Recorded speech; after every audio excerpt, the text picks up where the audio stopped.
SuperTalk Mississippi Media production. Have you been seriously injured? Mama Justice is here for you. Our medical team partners with top-notch doctors, surgeons, therapists, and urologists, ensuring a comprehensive recovery journey. If you've been injured, call Mama Justice today. We're here for you. Oh, yeah. Good morning, Mississippi. Everything gonna be all right this morning. Mornings with Richard Cross. Oh, yeah. Here on SuperTalk Mississippi. Woo!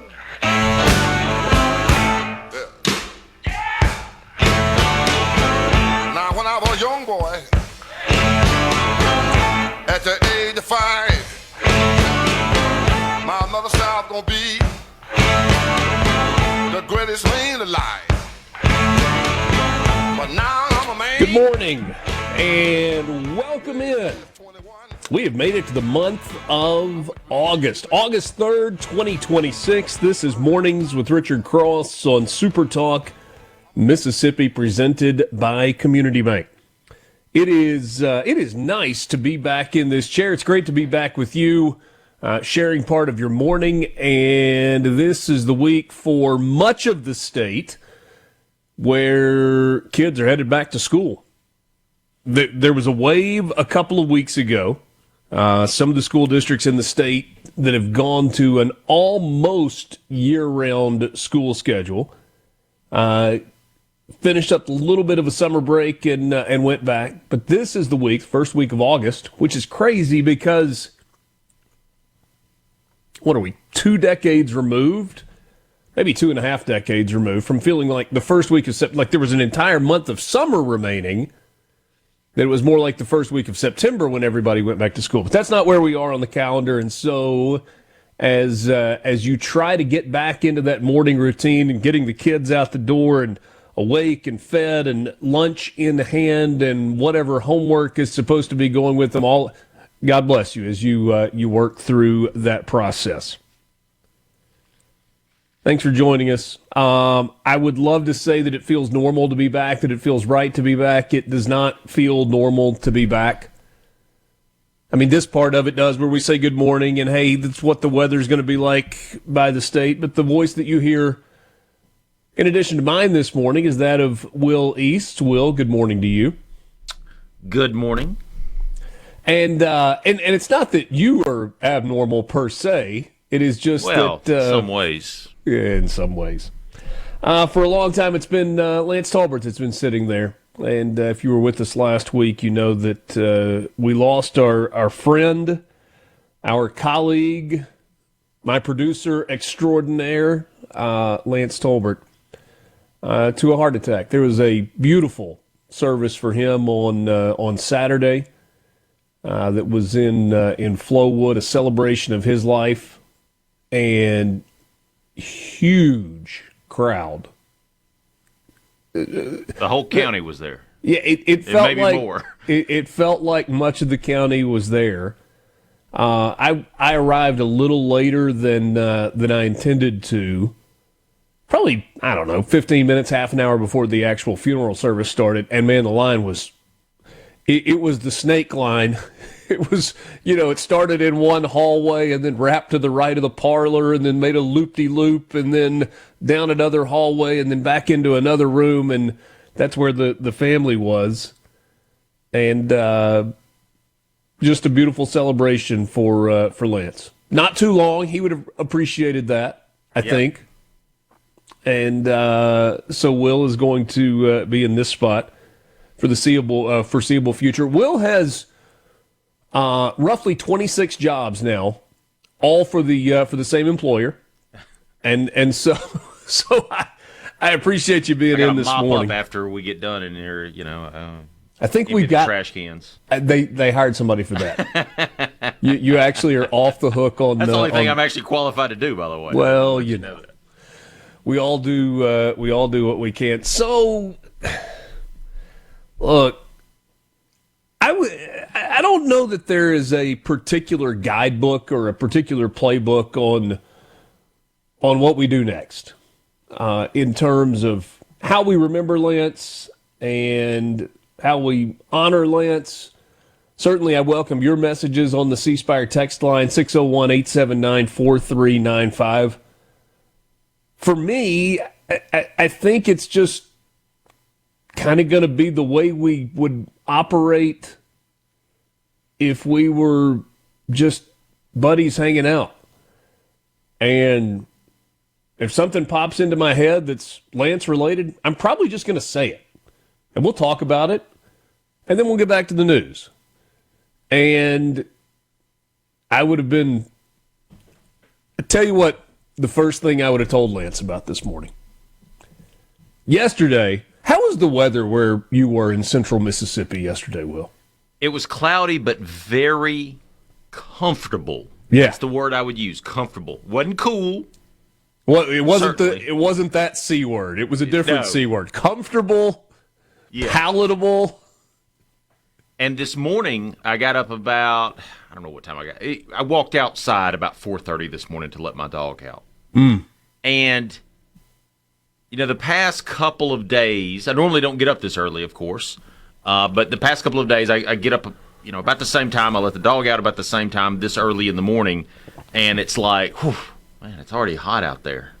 Yeah. I could tell a huge difference between when I walked outside from what the inside temperature was. This morning, however, there was a difference, but you could feel just a little bit of, it's not that big of a difference. It's not even false fault. I'll tell you when it hit us. So Saturday afternoon, late Saturday evening, sun was starting to set but hadn't gotten there yet. Maybe, it was when I got back from Jackson. So it was about 6 o'clock. Saturday night. Jane goes, Richard, walk out here. I just came from there. What's up? She's like, no, seriously, walk outside. And I was like, whoa. There was a little bit of a breeze. Yeah. And just like as pleasant as it could be. Yesterday was really nice. And so what I said a second ago, the story that I would share with Lance. Will, I think you know that I have a grass cutting background, not just with my own, but have cut a lot of grass for a lot of years. And in college and into my early married years, spent a lot of time cutting grass in Clarksdale. My father-in-law, somewhere along the time my wife was kind of moving through high school, realized that college is going to be expensive. Life's expensive. Weddings are going to be. And so in addition to his job, he started a lawn service. Mm-hmm. And this thing grew to the point where, I came along years later, but was cutting about 100 acres of grass a week on 72-inch lawnmowers. This was, and he and I spent hundreds, if not thousands of hours mowing grass together. Well, his health has not been great in recent years. And at times it's been scary. At times we didn't think we had much time left with him. Well, their yard needed work yesterday, needed attention. And so I brought all my stuff over, and he came out. He's got a motorized chair that he can get out of and move around a little bit. And he said, it's looking good, Richard. And he said, I bet I could still drive one of those things. And again, this is a guy who's probably spent 15 to 20,000 hours on a lawnmower. And I said, well, I'm sure you can. And I kind of looked at it and said, you want to cut grass? There was a time where I wasn't sure he was going to ever get out of a chair again. Yeah. And he said, yeah, I think I do. And I said, all right, well, let me finish this up and I'll help you get on the lawnmower. So I'm edging the driveway and kind of had looked down for, maybe 30 seconds. I look up and he has climbed out of his chair and he is halfway on the lawnmower. I got to mow grass with him yesterday afternoon. And it was, it hit me in a way that I didn't see coming, but it was incredible. And the heat wasn't. No, it felt great. Felt great outside. Yeah. And you know this. Once you do that edging, there's something about it. I don't know what it is, Richard, but you do that edging and you get done, you're like, you stand back and just go, man. Yeah. Yeah, it looks good. It's good. And, mine lasts about a day like that, and then after that it starts growing again. But yeah, no, I'm with you. And their yard, it wasn't bad. It had just gotten too tall. Like I think whoever was cutting it was supposed to be coming weekly, and instead was coming every 2 or 2.5 weeks, and that's just not how he's ever kept his yard. And so, I mean, it was like baling hay in the front yard, so I had to cut it like 4 times in the front. I mean, it took a while, but I walked away, and he said, man, the yard looks good. I said, well, I appreciate that. I said, it's not Augusta National yet, but it's on its way. Weather's going to be decent across the state for you today as well. We'll give you the forecast for some select cities coming up. Some famous birthdays from this day, August 3rd, 2026. Things that have happened in history. Actually, some pretty cool stuff today. We'll get into the news. We've got sports headlines, our sports update every morning brought to you by Pearl River Resort. We got Josh Harkins coming in. Senator Josh Harkins will join us this morning. We'll talk some state legislature, but also some of his memories with his childhood friend, Lance Tolbert. That and a whole lot more. JT Mitchell at the end of the show this morning. But we're just getting started. Mornings with Richard Cross, Super Talk Mississippi, presented by Community Bank.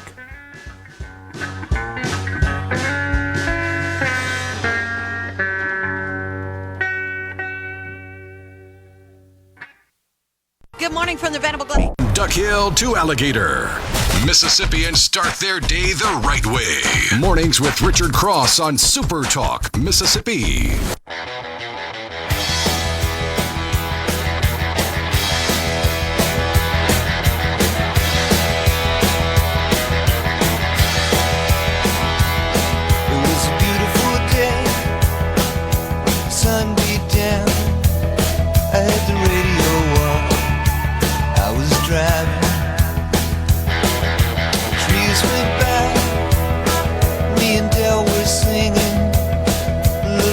Mornings with Richard Cross, Super Talk, Mississippi. Batesville, high of 87 for you today with a low tonight of 69. Going to be sunny today, mostly clear skies. Little bit of a north wind, about 5 miles per hour with a low chance of rain. Going to be humid, but for early August, we will take it. 87 for you today in Starkville, 71 the overnight low, mostly sunny. Clear tonight with light winds out of the north. If we can get a north wind, even if it's just the faintest of a breeze, boy, it's the difference in just sweltering and super humid and, this is bearable. It's going to be hot in Hattiesburg. No way around it. 93 degrees for you, 72 the overnight low. Sunny skies, heat index values in the upper 90s. Calm to light winds out of the northwest. Very low chance for rain for you. And in the beautiful Ocean Springs, Mississippi, 92 for your high tonight.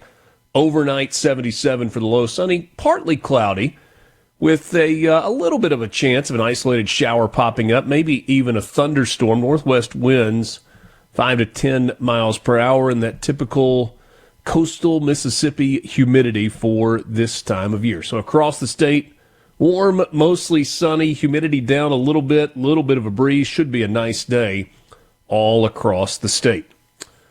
In 1811, Elisha Otis was born, the American inventor and industrialist. What did he invent? Well, they called it the safety elevator. Now we just call it an elevator. It had a braking system that prevented free fall if the cables failed, which made high-rise buildings practical and safe. He founded the Otis Elevator Company. You know, about something we take for granted. That would be it. And the fact that if the cables break, it doesn't go tumbling to the basement. That's a good thing. Yeah. Everything I know about elevators came from the movie Die Hard, by the way. Really? Yep. I feel like I had personal life experiences learning about elevators when I lived in Stockard my freshman year at Ole Miss, the 11-story building. A lot of fun. You know, I think they had Mr. Otis himself on call. Hey, we need you to come fix this. Ernie Pyle was born in 1900, the Pulitzer Prize-winning American journalist and war correspondent. He was famous for humanizing Some of the stories from World War II and on-ground reporting focused on ordinary soldiers. He was killed in the Pacific Theater by enemy fire. The legendary Tony Bennett was born on this day in 1926, passed away in 2023. I Left My Heart in San Francisco. He remained active into his 90s and collaborated with many artists across multiple generations. Actor Martin Sheen was born on this day in 1940. Best known for roles that he played in Apocalypse Now, Badlands, and as President Josiah Bartlett on The West Wing. He's a political activist. He played the role of a Democrat president, but he was a more palatable Democrat than some of the ones that we see out there today. Martha Stewart was born in 1941, celebrating today with Snoop Dogg. Businesswoman, author, television personality. She is 85 years young. Convicted felon. Yeah, well, I was going to get to that. Her career really felt like it took off Martha Stewart had done a lot, and then the jokes wrote themselves, but post insider stock trading conviction, she'd been on a rocket ship. She is. Have you watched that documentary on her on Netflix? Hey, you're just like Lance. No, I haven't. You got to watch it, man. Okay. It's good. Yeah? My wife made me watch it. Anything in particular? It's just, she overcame a lot of adversity. Mm-hmm. And kind of, I hate to say it, but built it herself. Built an empire herself. Cooking, gardening, home decor, magazines, TV shows, the whole deal. John Landis was born in 1950. Man, this guy's resume. Film director, producer, screenwriter. He is 76 years old. He has directed comedies such as Animal House, The Blues Brothers, Trading Places, and he did the landmark music video for Michael Jackson. You may have heard of it. It was called Thriller. Dun, dun, dun, dun, dun. James Hetfield, the lead vocalist, rhythm guitarist, and co-founder of the heavy metal band Metallica, born on this day in 1963. Tom Brady, quarterback that did not get arrested for DUI last week. 49 years old. One of, if not the greatest to ever play the position in the NFL. 7 Super Bowl titles, 6 with New England, 1 with Tampa Bay. And Ryan Lochte, the swimmer. Oh, yeah. If it weren't for Michael Phelps, he would be considered one of the greatest ever. He's 42. 12 total medals, 7 of them gold medals, known for his success in individual medley and freestyle events across multiple Olympic Games.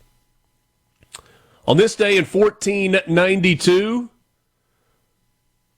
Columbus sailed the ocean blue. Italian explorer Christopher Columbus departed from Palos de la Frontera, Spain, with 3 ships, the Niña, the Pinta, and the Santa Maria. King Ferdinand and Queen Isabella were his benefactors. They sponsored the voyage, aimed to find a western sea route to Asia. Instead, it led to the European encounter with the Americas when he sighted land in the Bahamas in October 12th. There are a lot of people that would just stopped there. This is a good spot. Look at this. In the Bahamas. Yeah. Think this is going to be a good place to finish. Mama, I'm here. All right. Germany declared war on France on this day in 1914, 2 days after declaring war on Russia. As part of the Schlieffen Plan for a 2-front war accelerated the outbreak of World War I. German forces also invaded neutral Belgium around the same time, prompting Britain to enter the conflict the following day. Calvin Coolidge was sworn into office this day in 1923 following the sudden death of President Warren G. Harding the previous day. Why is it that some presidents have initials that stand out? I don't know. I love Calvin Coolidge, though. Yeah? Yeah, the silent one. He once made a bet. A woman once said, I made a bet with somebody that I can get you to say more than 3 words. His response to her was, you lose. Mount Rushmore. It's because of him. He's not on He's Mount not, Rushmore. but he's the reason why they have Mount Rushmore. You know what they did, don't you? No. He loved to fish. He was a fly fisherman. They stocked the river with fish, and they invited him up there. And so the fly fishing was so great. He said, "We got to do something about it up here." He goes, "This is a gem," and that's when they presented the idea for Mount Rushmore, and he signed off on it. It was today in 1936 when Jesse Owens won Olympic gold at the Berlin Olympics. Won the 100-meter dash in 10.3 seconds, claiming the first of his 4 gold medals at the Games. His victories challenged Nazi propaganda, promoting Aryan racial superiority, and made him one of the most celebrated athletes of the era. The NBA was formed in 1949. The Basketball Association of America and the National Basketball League merged to create the association, the National Basketball Association. Maurice Podoloff was elected as the first commissioner of the new league, which would grow into one of the world's major sports organizations. The U.S. Navy's nuclear-powered submarine Nautilus became the first vessel to complete a submerged transit beneath the geographic North Pole. The historic voyage demonstrated the strategic capabilities of nuclear submarines during the Cold War. That was in 1958. And in 1981, members of the Professional Air Traffic Controllers Organization, they called it PATCO, went on strike seeking better pay and working conditions. Ronald Reagan would have none of it. He said, "You're fired, all of you." Ordered them to return to work within 48 hours or get out. Most did not return, leading to the firing of more than 11,000 controllers and significant changes in U.S. labor relations. And based on my travel day coming home from Wyoming last Thursday, many of them are still on strike. Great, googly moogly. Got your news headlines coming up next, plus your sports update. Get a look at the Mississippi Lottery as well. It's Mornings with Richard Cross on SuperTalk Mississippi, streaming at supertalk.fm and SuperTalk TV. Glad to be with you on this third day of August 2026. Mornings presented by Community Bank.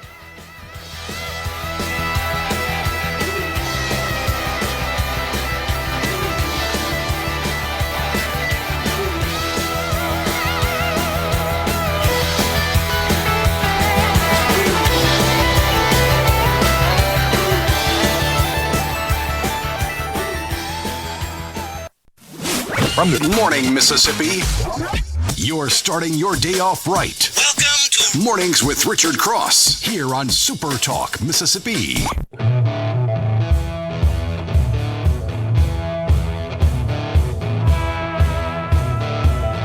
bad, you know, when you have those guns and they try to slip out on you. I had one like that. C-Spire text line is open to you. The number is 601-879-4395. 601-879-4395. C-Spire, customer inspired. Appreciate all of your messages that are coming in this morning. Richard, I listen every morning from Senatobia, praying for you to keep everything going. You keep us going. That is incredibly kind of you. Just trying to get the day started off on a good note. And wish you and everyone that's listening a great Monday today. Convince me that the 1973 Badlands movie is worth watching. Huh? I'll have to defer to Will on that. I'm not familiar with that one. Unpopular opinion from Thomas. There's a shock. I should just stop right there. He says Metallica sounds best when played on a burned CD that was downloaded free from Napster.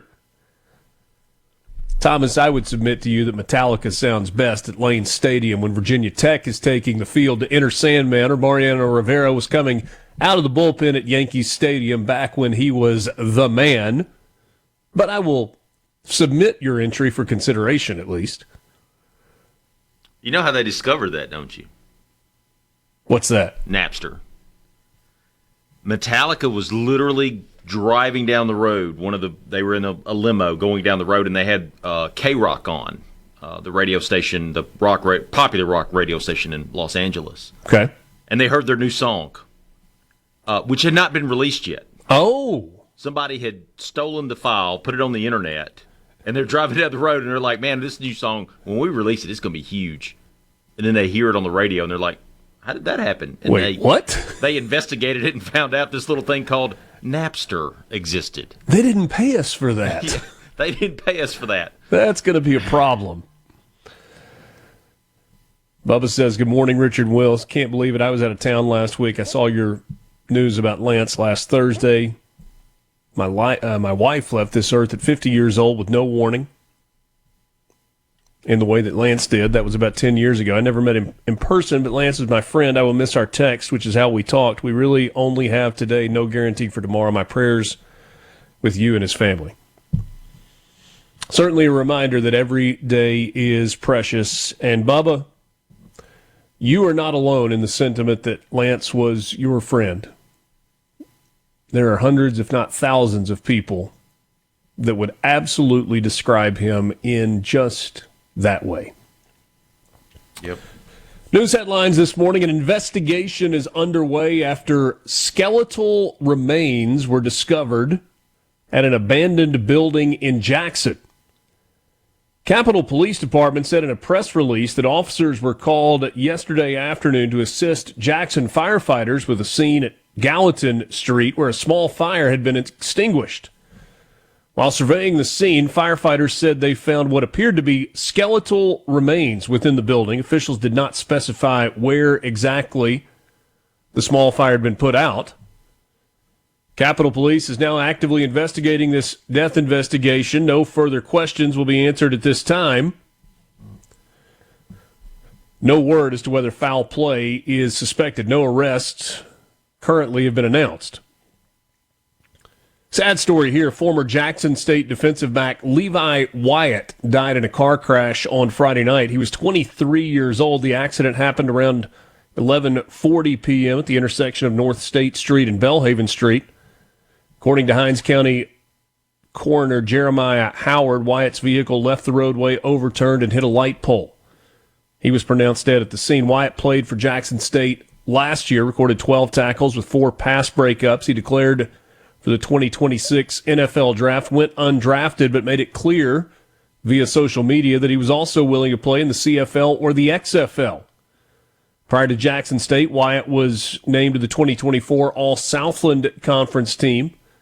He was a second-team All-Conference player at McNeese State, 22 games there across 2 seasons. Before that, Mississippi Gulf Coast Community College. Wyatt was a native of Vicksburg. He played his prep ball at Holmes County Central. Jackson State issued a statement in which they said, "The bond of this brotherhood does not end when the clock expires. Today we mourn the loss of our brother Levi Wyatt. His memory forever will live within the halls of Jackson State football and in the hearts of everyone who shared this journey with him. We ask Tiger Nation to join us in lifting his family and loved ones in prayer during this incredibly difficult time. Rest easy, Tiger." Elon Musk's founded SpaceX AI is removing all of the temporary mobile turbines being used to power a $20 billion data center in DeSoto County. Those turbines have been the discussion and have led to much angst with DeSoto County residents. The move comes as SpaceX AI, formerly SpaceX and XAI, has reached an agreement with the Mississippi Department of Environmental Quality, MDEQ, to begin the process of removing the 69 turbines, which will begin in August and conclude in July of 2027. Once the turbines are gone, the company will rely on a permanent 1.2 gigawatt power plant that is being constructed in South Haven, with clearance from a Clean Air Act permit. The data center and its turbines have been the subject of great public outcry. Local residents suing SpaceX AI over alleged noise disruptions. The NAACP sued over potential environmental and public health ramifications The data center and power plant could yield, though the DOJ has sought to have that suit dismissed. In the interim, SpaceX AI is trying to address complaints about its presence in North Mississippi. Company officials said they are equipping the mobile turbines with advanced technology to reduce any environmental impact, including noise impacts. A years-long investigation by the Mississippi Agriculture and Livestock Theft Bureau. I did not know that was an entity. I didn't either. That's what caught me about that story. Has led to federal charges and a prison sentence for an Indianola man. The investigation began all the way back in November of 2022 after the theft of an airplane engine from a farm hangar. According to the Mississippi Department of Agriculture and Commerce, the case led to the recovery of a large amount of stolen equipment in Sunflower and Issaquena counties. The investigation continued with the MALTB working alongside federal agencies, including ATF. Well, it used to be ATF, but now it's ATFE, the Alcohol, Tobacco, Firearms, and Explosives Bureau. Also the FAA, Department of Transportation, Office of the Inspector General, Attorney General's Office of North Mississippi. As a result of all of that, 51-year-old Christopher Douglas Shoah was sentenced to 8 years in federal prison after pleading guilty to 3 felonies. According to documents, he pleaded guilty to possession of firearms by a convicted felon, flying without a valid airman's certificate, and fraud related to maintenance work performed on an aircraft that was donated to Delta State's aviation program. What? If you want to see this cat, check out our website, supertalk.fm. He does not look like somebody that you would necessarily be excited about running into late at night in a dark alley.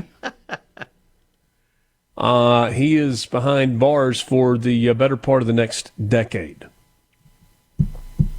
Okay. Yeah, I wouldn't want to run into that guy. No part of that. Yeah, MALTB, the Mississippi Agriculture and Livestock Theft Bureau. I mean, it sounds like an entity that we would have gotten to know during Yellowstone. Although that would have been like the Montana Agriculture and Livestock Theft Bureau. The one that draws my curiosity is flying without a valid airman certificate. Mm-hmm. So that's essentially a driver's license for a plane, right? Yeah, some people would call it a pilot's license. Pilot's license. Is that because, I mean, now let's be honest, Richard. Driving without learning how to drive is not a good idea. Driving without a license is not a good idea. Flying without properly going through all the channels is probably not a great idea. Seems like it. Although I'm sure there's a lot of red tape that goes along with getting a pilot's license. I mean, there are lots of people that can drive that don't have a driver's license. Seems like that's probably less so when it comes to pilots, but, maybe he learned from an old school pilot and couldn't afford to. It's expensive to get a pilot's license, to get all those hours. Less so if you don't go through the process and you just steal a plane. We will get you your morning sports update presented by Pearl River Resort coming up after the break. We'll also take a look at the numbers from the Mississippi Lottery. Paul in Cleveland says, FYI, Delta State never used the plane. That's probably a good idea, especially if it's the one that he took the engine out of. Mornings of Richard Cross, presented by Community Bank. We're back with you right after this.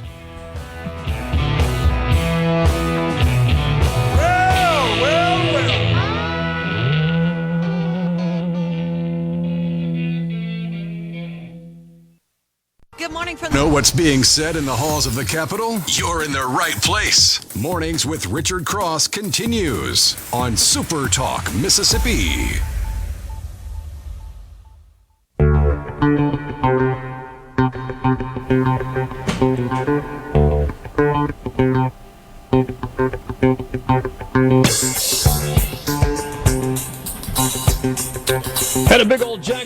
winner last week in Mega Millions, and so that jackpot has reset. The next drawing coming your way tomorrow evening, $60 million in the jackpot with an estimated cash value of $25.5 million.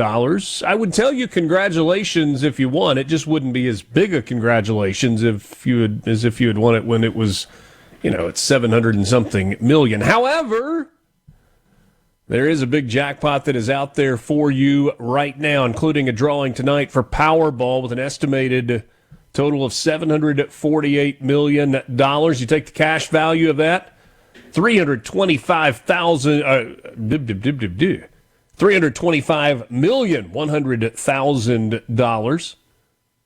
That is what is up for grabs. You can get your tickets at your local Mississippi lottery retailer. Last week, the lottery claims office paid out nearly $1.8 million, while retailers paid out over $4.5 million in winnings. Big jackpot tonight with Powerball. If you buy a ticket, you can check to see if you had winning numbers and if your ticket was a winner by downloading the Mississippi Lottery official app. It's really easy. Just scan the barcode on your lottery ticket with the Mississippi Lottery app, and you will know immediately. Take some of the suspense out of trying to cross-reference the numbers with your numbers. All that brought to you by the Mississippi Lottery online at mslottery.com. That is the Mississippi Lottery. It's time for your morning sports update brought to you by Pearl River Resort. Online at pearlriverresort.com. Pearl River Resort is your home for family fun, casino thrills, and live entertainment. Before we know it, fall golf is going to be just right at the Dancing Rabbit Golf Club. Book your tee time at dancingrabbitgolf.com. Dancing Rabbit, part of Pearl River Resort.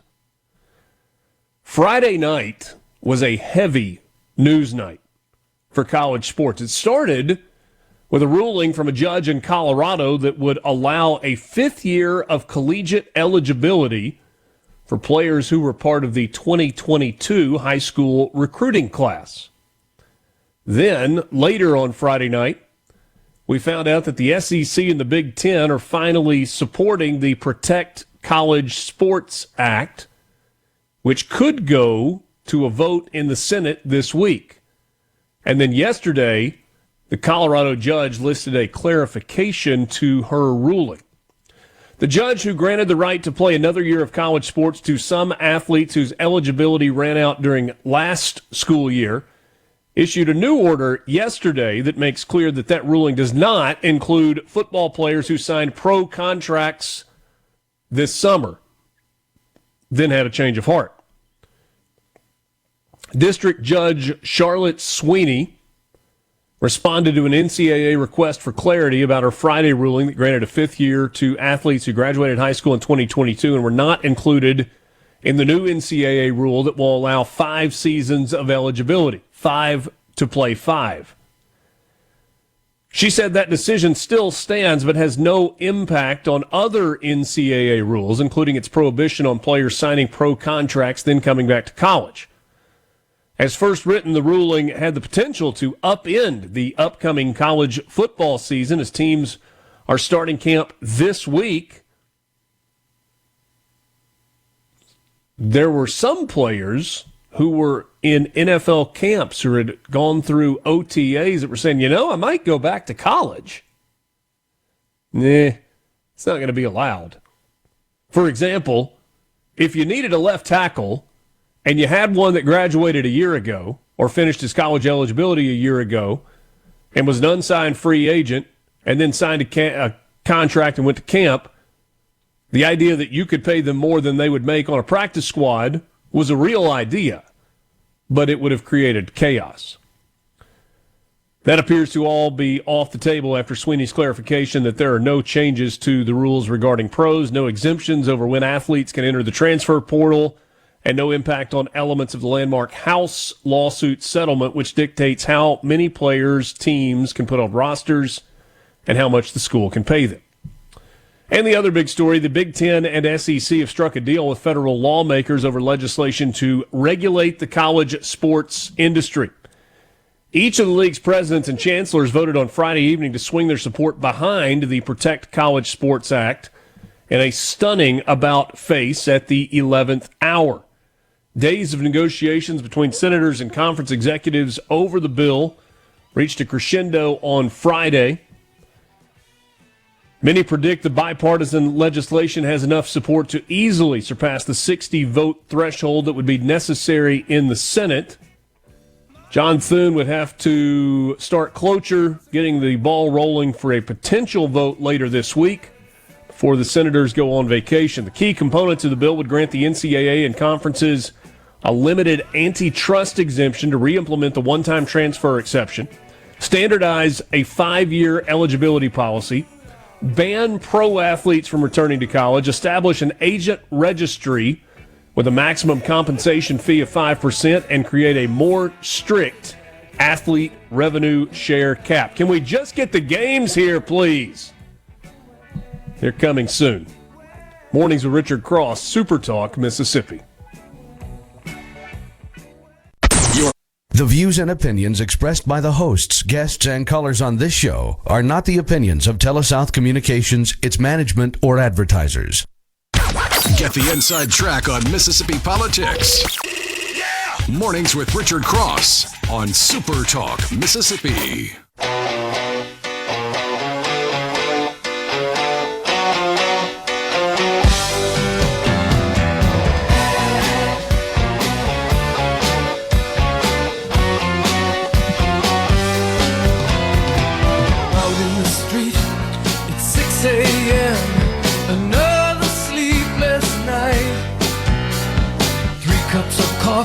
But I can't clear my head from what went down last night. Thanks for joining us. This is Mornings with Richard Cross on Super Talk Mississippi. Appreciate you joining the conversation. The C Spire text line is open to you at 601-879-4395. Ever notice how some places still know your name? At Community Bank, that's how banking works. We're a bank that knows community because we live here. And when you walk in, you're more than an account number. No matter what your banking needs are, here at Community Bank, you'll talk to real people who care about your goals. Community Bank, a local bank built on relationships. Stop by your neighborhood location or learn more at communitybank.net. Community Bank, rooted in our community. This hour of Mornings with Richard Cross is brought to you by MWG Employer Services. Running a business is tough, and if you're struggling with HR, benefits, and payroll, you're not alone. That's where MWG Employer Services can help. It's where they come in. They provide a full range of employer services plus a custom plan that fits you. You can give them a call today. The number is 601-206-7966 or online at mwgemployerservices.com. One more thing about the Protect College Sports Act that could be going to a vote in the Senate this week. It would then have to clear the hurdle of being passed in the House of Representatives and make it to the president's desk for signature. Ross Dellinger with Yahoo Sports has done a lot of reporting on this. I mean, a lot of reporting on this. And he got a copy of some of the revisions made to the bill on Thursday afternoon. There are a couple of numbers that stand out that are staggering. If you followed revenue sharing and some of the changes that have happened in college athletics, you may know that there was a revenue sharing cap this year that was put in place. It was $20.5 million. That is revenue generated by athletics department that is then, air quotes, shared with student athletes. The lion's share of that going to football players. Well, the new legislation would raise the cap significantly, more than double it. There would be a $22.5 million pool of money that schools could access. It's their own money for retention of current players, plus $21.3 million of the original cap, and that was a number that was going to go up each year, plus $5 million to be spent on women and non-revenue sports, meaning the new cap would total $48.8 million, almost $50 million for the players to be paid. That is a lot of money. If you subscribe to the idea that I threw out just a second ago of can we please just get to the games, good news. Southern Miss opens its season September 5th at 4 o'clock at home against Alcorn State. Game on ESPN+. Mississippi State opens its season Saturday night, September 5th at home, 6:30 against ULM. Game televised on ESPNU. Though Bulldogs officials would certainly prefer that instead of watching it on television, you show up at Davis-Wade Stadium. Ole Miss fans going to have to wait one extra day as the Rebels will open their season in Nashville against the Louisville Cardinals, 6:30 on Sunday night, September 6th, on television on ABC. We got word on Friday of last week, I think it was, that the results of both the state-administered autopsy and toxicology reports in the death of Nolan Wells have been sent to the Jackson County District Attorney. One of the much ado about nothing headline grabs by Ben Crump, Al Sharpton et al. Was Mississippi has agreed to turn over the autopsy reports to the district attorney, as if that was supposed to mean something significant. In truth, and we were reminded by the state's medical examiner that in Jackson County, all deaths that were not of natural causes are turned over to the grand jury. Jackson County District Attorney Angel Myers McElraith said every death in the county, except those of natural causes and non-criminal car wrecks, are presented to the grand jury. Many people don't know that. Ben Crump was banking on many people not understanding that all of those are turned over to the grand jury as a way to potentially score points with the public and gain public sentiment for those who seem to desperately be wanting this death to be anything but an accident. Truth of the matter is we still don't know. Through sources we've been led to believe that there was nothing out of the ordinary that turned up in the autopsy report. Sheriff's Department worked with other agencies, including the FBI, to conduct an investigation into Wells' death. Jackson County Sheriff John Ledbetter has said that there were no initial signs of foul play, but the investigation remains open. As they conduct a complete investigation into what occurred that day, his office has openly sought first source photos, video, and audio from the public at large, and has interviewed dozens of people who have either come forward or who investigators sought to speak with concerning the events of the day. We'll see how much of that autopsy report that has been turned over to the grand jury is made public. Meanwhile, Joseph Alfredo Vasquez Dumarce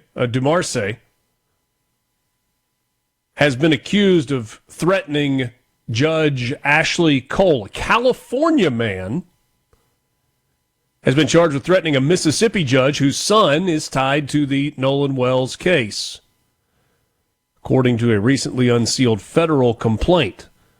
The 27-year-old Californian allegedly messaged Jackson County Chancery Judge Ashley Cole on social media, threatening to send a bomb to her office that will, quote, blow you away when you see it, close quote. He said once that package is open, the time will start, and then you have maybe 10 seconds or less to ask God for forgiveness. So much blood everywhere, hard to clean, especially from a boat. The messages to Cole were sent on Facebook Messenger days after Nolan Wells' body was recovered. The name on the Facebook account was Yay962. The FBI traced the message to the California man. He allegedly also called her court's office on the 11th of July. He's been charged with sending a threat to injure another person. Online court records do not list an attorney for him.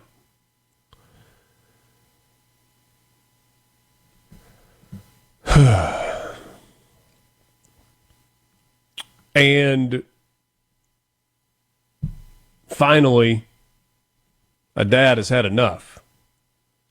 With the threat to Ashley Cole and threats to his son, including insinuations and alleged defamation by defense attorneys, a doctor from the Gulf Coast has filed a defamation lawsuit against Ben Crump. Dr. Ben Hudson says he plans to sue Crump over comments the lawyer has made while representing Wells' family. Hudson said, in my opinion, Ben Crump has slandered and falsely accused my son and his friends of murder, and he's pursued what's obviously a false narrative. The Reverend Al Sharpton and Crump, he said, turned Wells' funeral into a political event. Ben Hudson alleged they're using the death ahead of the national midterm elections. He says, how would our children ever be able to attend that when they put out a $100,000 bounty alleging that my son and his friends had murdered their best friend?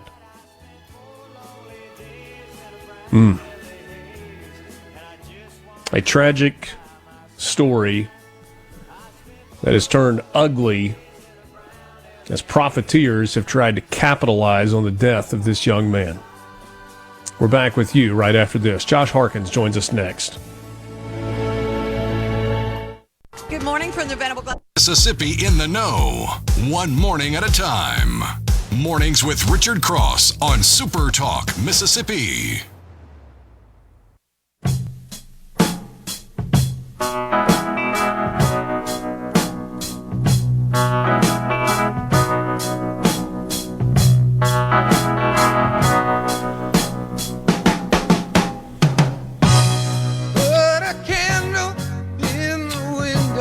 If you're an outdoorsman, collector, hunter, fisherman, or just someone who loves finding unique items at a great price, you need to check out this special online event auction. Y&L Auction has gathered all the items from the legendary outdoor store Paul's Mart in the Delta and put it up for an online-only auction.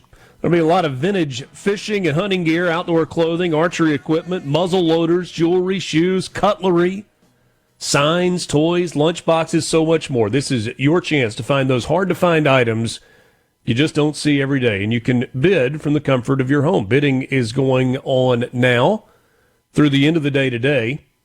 You can start shopping now at yandlauction.com. In the aftermath of losing someone, it's funny, there are random things that make you think of him. And Senator Josh Harkins, you grew up with Lance Tolbert. As I read about an online auction where there would be muzzle loaders and fishing and hunting gear and outdoor clothing and archery equipment, I thought, Lance might would have checked that out. He would be bidding. He just might would have done so. Senator Josh Harkins is my guest. He represents Rankin County. That's District 20. He's chair of the Senate Finance Committee. And not only was currently a friend of Lance Tolbert, but as someone who grew up with him. And you were the first person that I talked to on Tuesday morning. You called me, and I appreciate so very much you doing that. You didn't want the news to be real.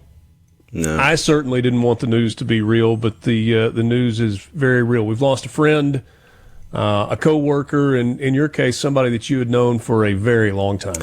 Absolutely. And, let me say first off, when I listened to your Wednesday morning intro, I think, I found myself riding in the car listening to it, and I was just nodding my head. I mean, for the short period of time that y'all got to know Lance, you nailed him.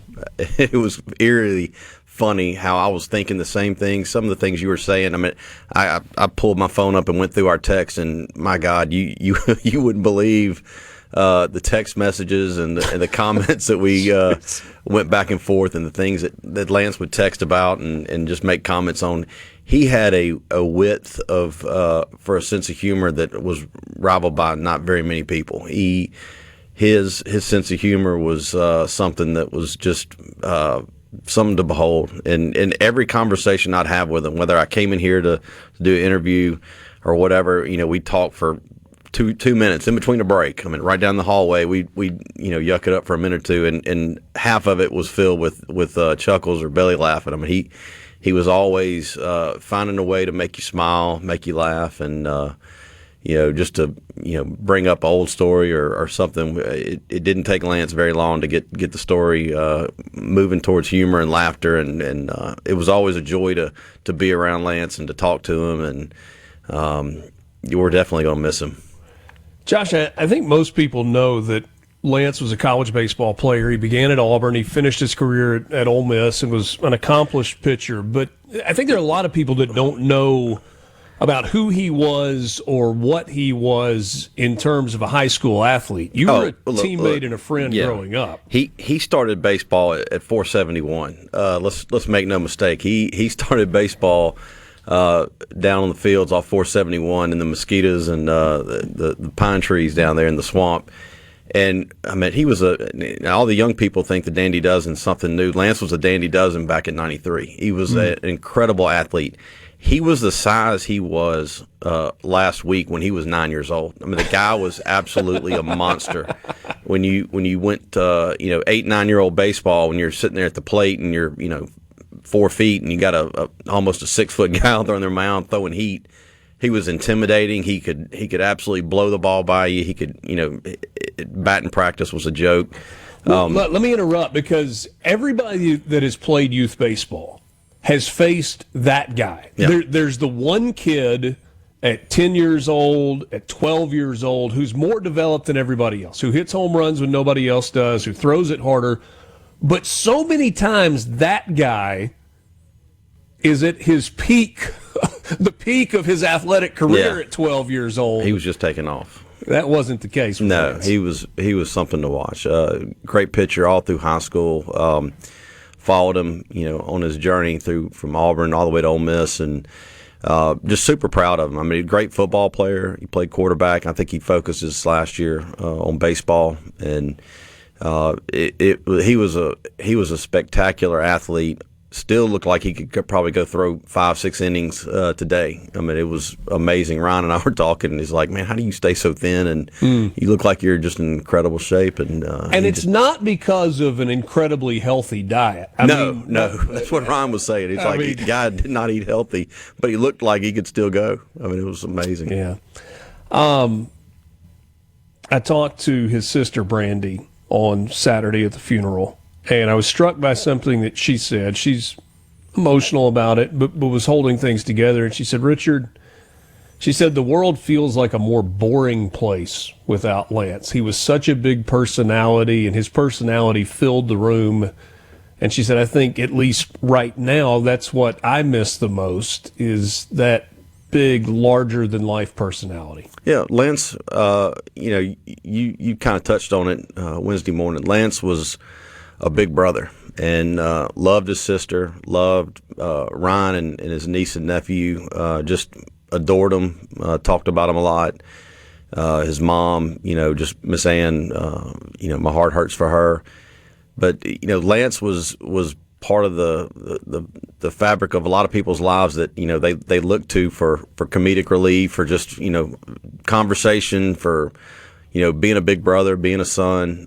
His dad, Larry, I know Lance visited with him last week, and Lance was just that guy that kind of took care of everybody. He was always in the lives of those he loved. And, I think people, you're talking about all the text messages you're getting from people.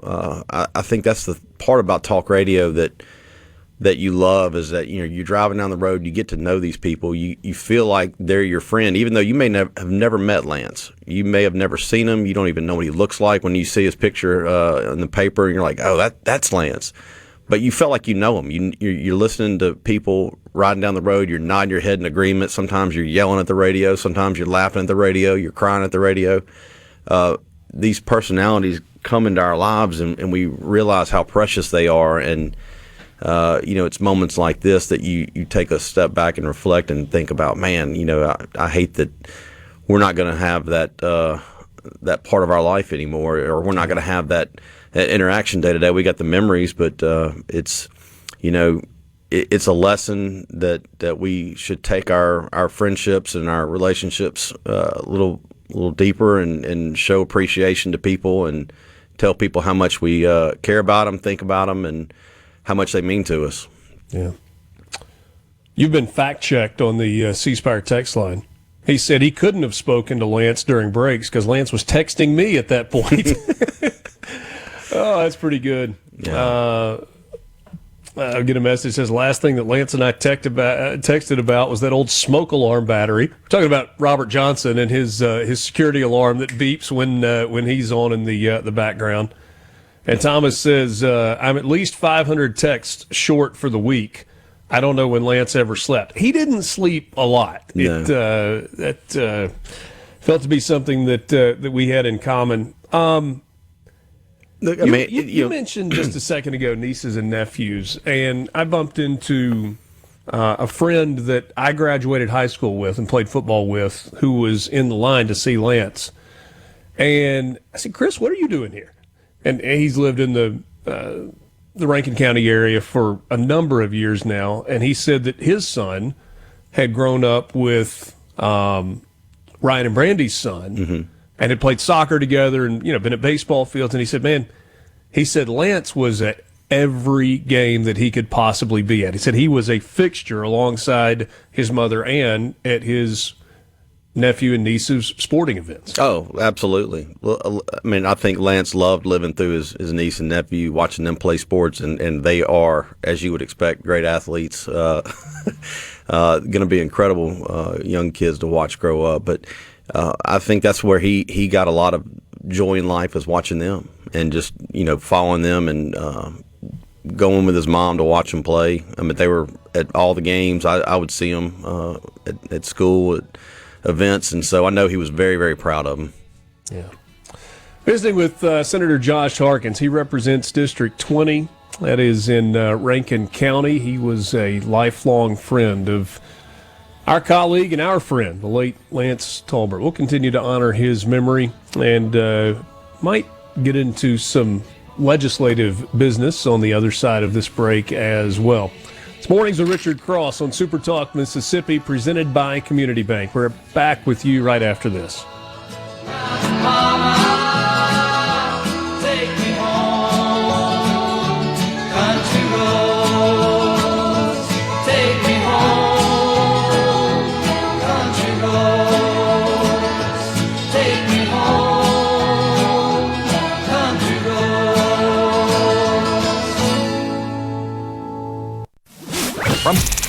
Know where the news is going next. Mornings with Richard Cross on SuperTalk Mississippi.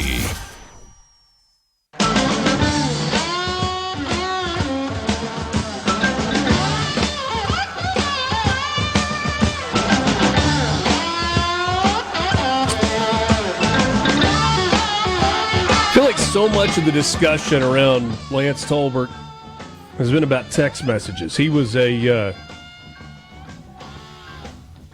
frustratingly, at times, frequent texter. And I think the biggest frustration was those stupid green bubble text messages. He refused to get an iPhone. He even recently got a new phone from our friends at C-Spire and stuck with the Android. He's like, all right, well, I've been with it this far. I can't bail on it now. What kind of a person would that? Wouldn't be very loyal. But I got to share a message with you because this, I think, kind of summed up his sense of humor. Recently, Josh, we had a guest that was on with us at the in the 8 o'clock hour. And he sent me a message that said he has a hard stop at 8:32 a.m. In 51 years and 11 months, I've never heard someone say, gotta get gone at 2 minutes after the bottom of the hour. Oh, crap, it's 8:32. I gotta get out of here. Cool, brah. I might have edited a couple of things within that message, but blanks. You get the sentiment. Yeah. Who's got to be somewhere at exactly 8:32? And it probably bugged him for about 3 more days, and I'm sure there were more texts about it. Well, and this is absolutely inside radio and behind the scenes, but you know that a lot of our guests appear on video calls. Mm-hmm. And so when one segment ends, let's say at 7:31, 7:32, we'll go to break, and Lance would give the guest a heads up. Now, if I were sitting in the chair, Will East were sitting in the chair, he'd say, hey, we'll be back in about 5 minutes. No. Lance was precise. He said, hey, we will be back at exactly 7:37 and 37 seconds. So you got time to go warm up your coffee. What? Yeah. Well, let me make sure my watch is synced up with yours.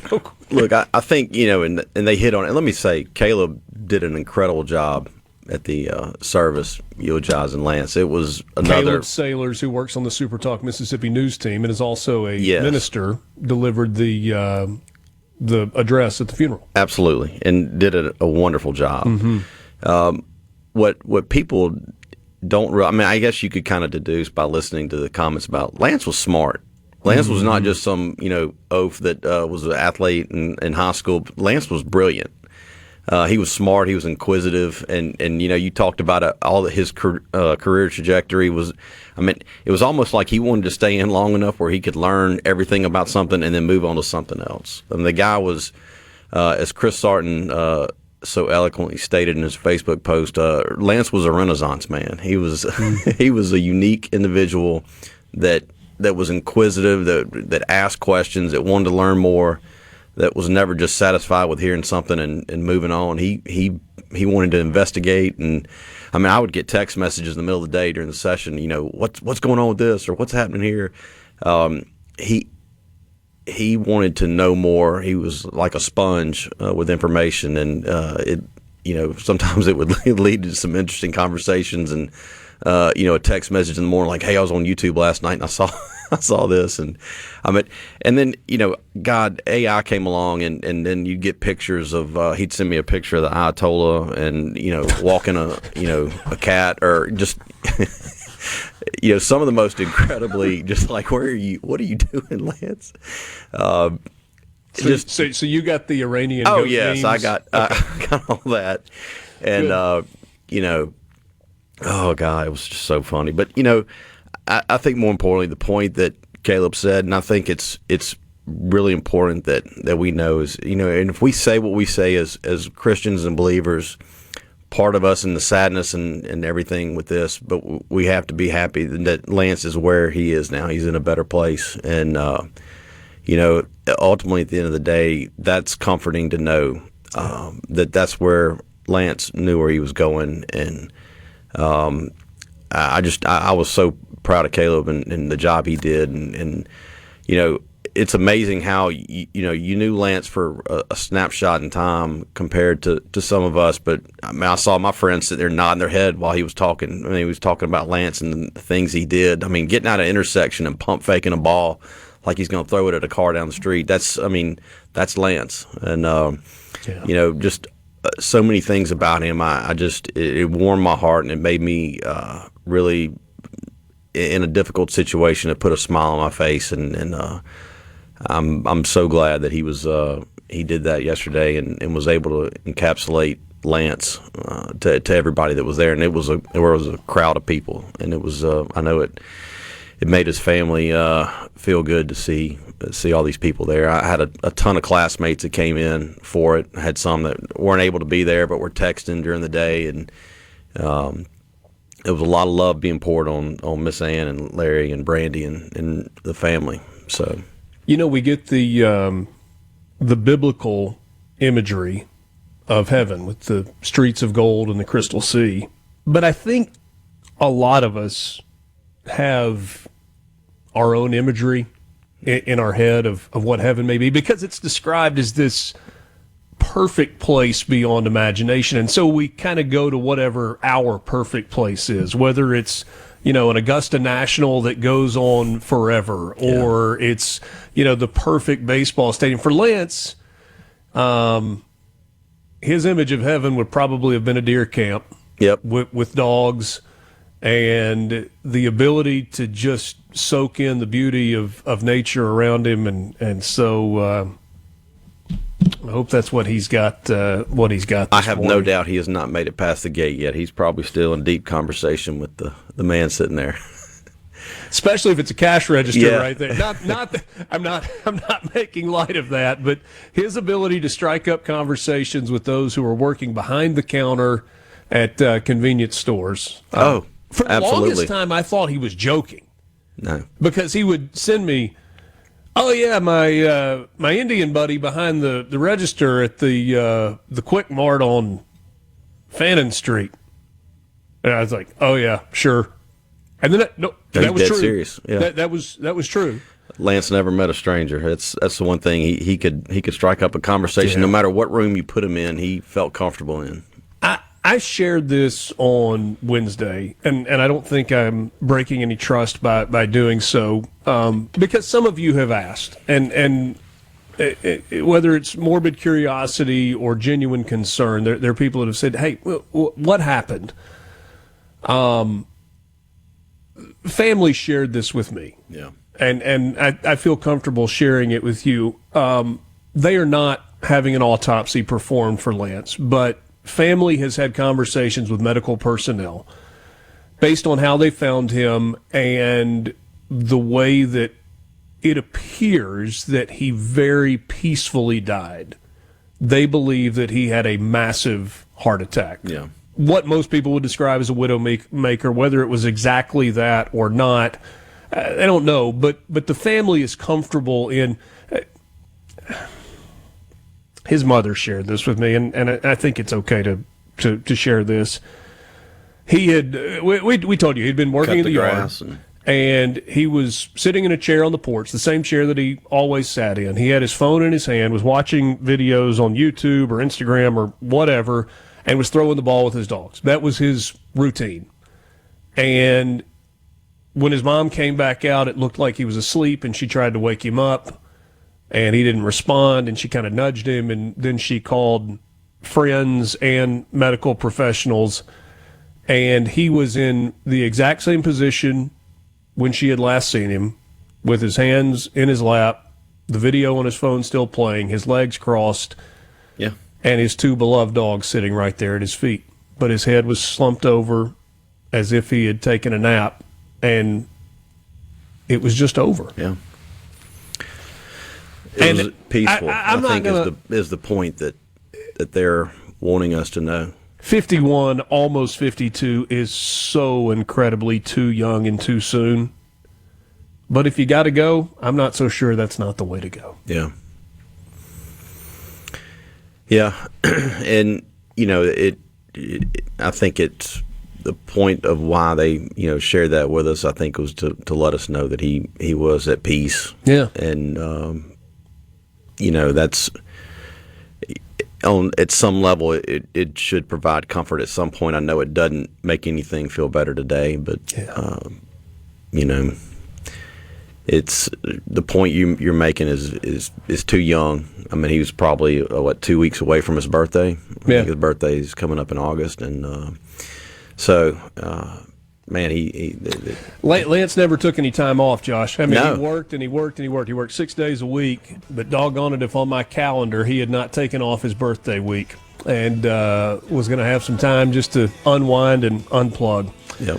I'm going to keep Josh through the break. We're going to switch to some legislative conversation coming up, but let's just put a bow on it by saying this. To his mother, Ann, to his father, Larry, to his sister, Brandy, and brother-in-law, Ryan, to his niece and nephew, to all his friends and all of his family, we're going to continue to remember Lance. We're going to continue to think fondly of him. We offer you our most sincere condolences, and we wish nothing more than God's grace to fill all of your hearts. Amen. More coming up with you. It's Mornings with Richard Cross on Super Talk Mississippi.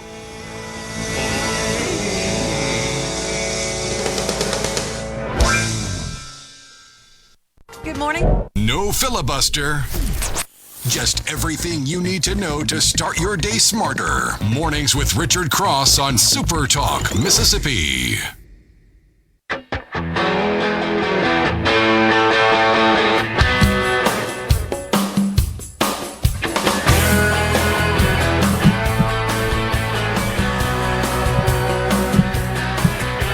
Sun coming up over New York City. School bus driver in a traffic jam, staring at the faces. This one is normally reserved for Wednesday. Will, I don't know if you get up early enough to normally listen to this program, but we do have a little thing, just giving you a heads up, called Country Music Wednesdays. Why does it have to be limited to Wednesdays? It doesn't. It doesn't. But it is exclusive on Wednesdays. We can sprinkle in the country music on Wednesday, and this was one of the bangers that Lance would go to. Oh, I know. So, I guess you get up early enough now that there's a newborn around.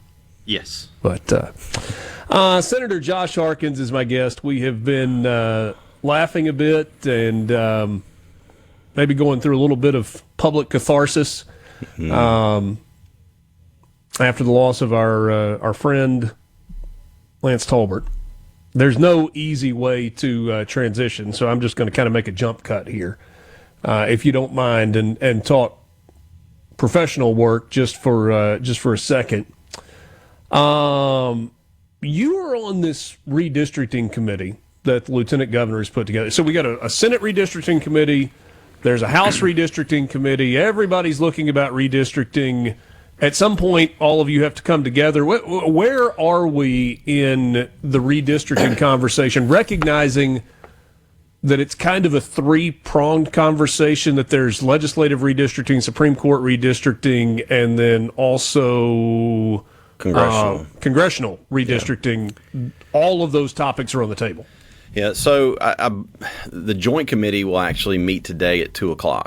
Okay. There's a formation meeting that the joint committee of the House and Senate members of the redistricting committee will meet and discuss kind of plans. Is there a chair of that?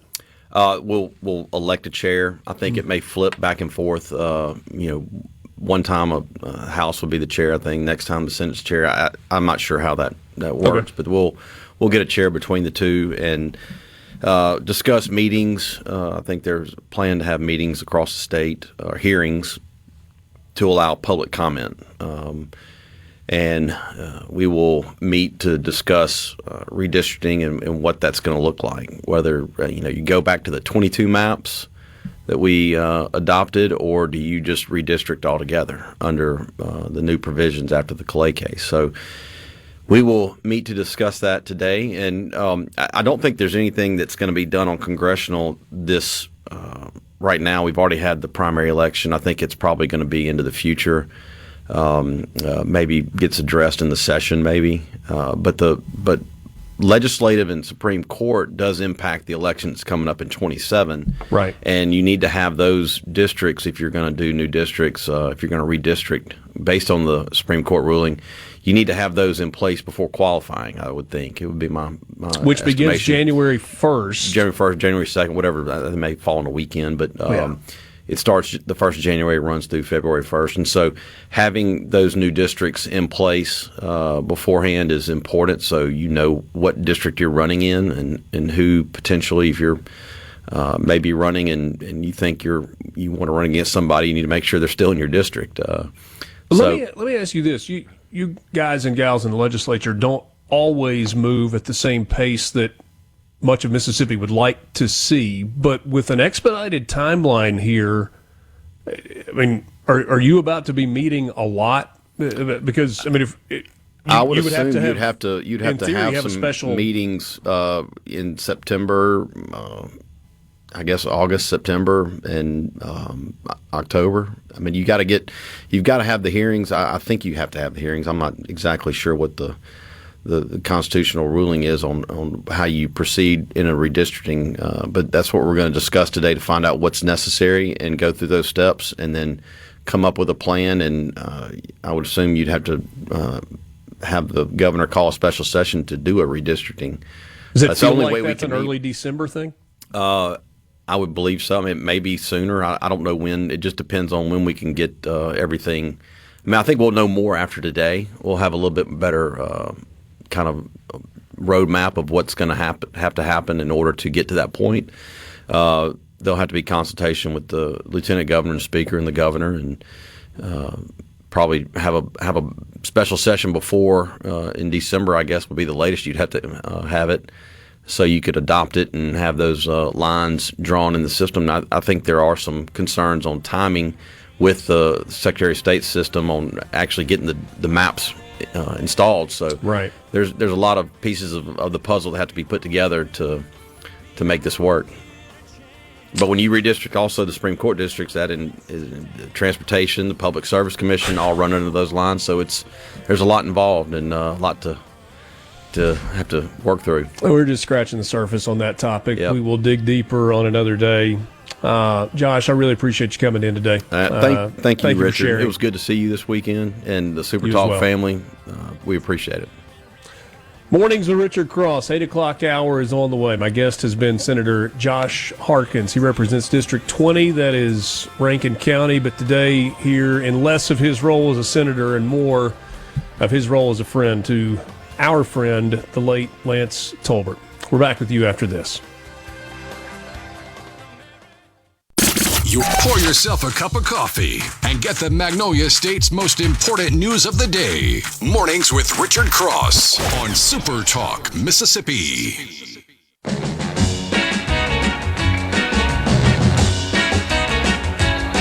Well, I've got a gal, she's as cute as she can be. She's a distant cousin, but she's not too distant with me. We kiss all night. I squeeze her tight. But we're kissing cousins. That's what makes it all right. Mornings with Richard Cross, SuperTalk Mississippi, streaming at supertalk.fm and SuperTalk TV. Glad to have you along. Mornings is presented by Community Bank. When it comes to money, trust isn't automatic, it's earned. That's why Community Bank does things the old-fashioned way. When you come to us, we take the time to listen to you and discuss any questions you have, whether you're saving, spending, or planning ahead. You'll find bankers who know the community because they are part of it. Community Bank, banking designed with you in mind. Visit us in person or online at communitybank.net.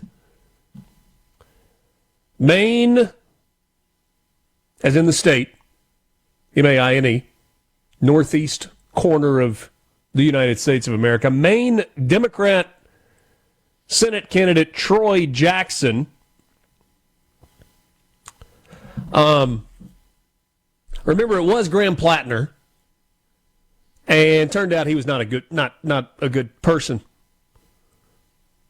Like, really not a good person. Was running to try to unseat sometimes Republican Susan Collins. She caucuses with the Republicans. But in fairness, the state of Maine, is fairly diverse politically, and she probably fairly accurately represents the political beliefs of her constituents. So, here we go.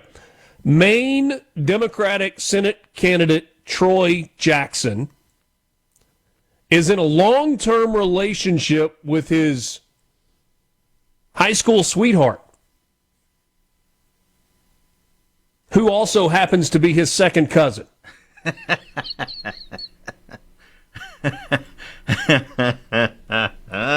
May I request one more music bed as we talk about this story? Well, I don't know. Maybe you couldn't play it back. I was thinking dueling banjos in the background as we... So Jackson is 58 years old, and Lana Peltier, they share 2 adult sons. They also share the same grandparents. Steve Robinson is an independent journalist. He reported it last Thursday and notes that such relationships are both legal under state law and not uncommon in the rural North Maine woods region near the Canadian border. Troy Jackson, a one-time logger, there's no euphemism there, just like he worked in the logging industry, and the former president of the Maine State Senate, has described Peltier as his wife in the past, but locals tell the intrepid reporter that the couple has never actually been legally married. Jackson grew up in the village of Allagash, population 237, and attended Fort Kent High School with Peltier. According to genealogical records unearthed by Robinson, Jackson's maternal grandmother, Albertine Peltier O'Leary, and Peltier's paternal grandfather, Louis A. Peltier Sr., were siblings, making Jackson's mother, Colleen McBrearty, and Peltier's father, Louis Jr., first cousins. Now, going back to 1985, Maine law has prohibited marriages to an individual's parents, grandparents, children, grandchildren, siblings, nieces, nephews, aunts, or uncles. Laws that most of us can get behind. Yeah. You can't marry your brother or sister, your mom or your dad, your grandparents, your aunts, your uncles, your nieces, or your nephews. The law initially banned first cousin marriage, but an amendment 2 years later allowed such unions if the would-be betrothed present a certificate of genetic counseling signed by a physician certifying their potential children have an acceptably low risk of physical deformity or cognitive impairment. I don't know what the threshold for acceptably low risk is. Okay. But I'm sure a genetic counselor can help clarify what that line of demarcation is. Jackson was formally nominated at a special party convention back on July 25th to challenge Susan Collins following the withdrawal of Graham Plattner due to allegations of rape. So, what do they say about this? Well, Jackson's campaign said to the New York Post, Susan Collins will do anything to distract from the fact that she votes with Trump 96% of the time and his sold-out working people of Maine personal attacks on Troy's family are shameful and desperate. How dare you people know that he's sleeping with his cousin? I got a couple little factoids here, Richard. If your family tree does not fork, you might be a Democratic nominee for Senate in Maine. Thank you, Jeff Foxworthy. If your wife didn't bother changing her maiden name because it's already the same name, ooh, you might be the Democratic nominee for Senate in Maine. If you go to a family reunion to pick up chicks, if your favorite love song is We Are Family,